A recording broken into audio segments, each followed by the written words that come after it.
কিন্তু একটা কথা কি তোমরা জানো, সৃষ্টিকর্তা না প্রত্যেকটা মানুষকে সুন্দর বানায়, নিজ হাত দিয়ে খুব যত্ন নিয়ে বানায়।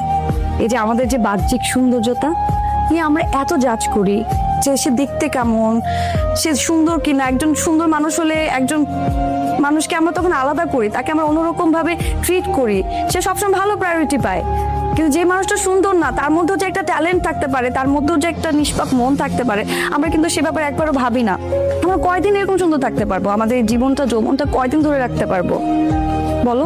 10 বছর, 20 বছর, 30 বছর, তারপর তো আমাদের মৃত্যু হতে হবে, আমাদের মৃত্যুবরণ করতে হবে।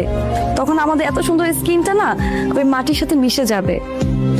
বেঁচে থাকবে কি জানো? আমাদের ওই চরিত্র, আমাদের মন, আমাদের ব্যবহার,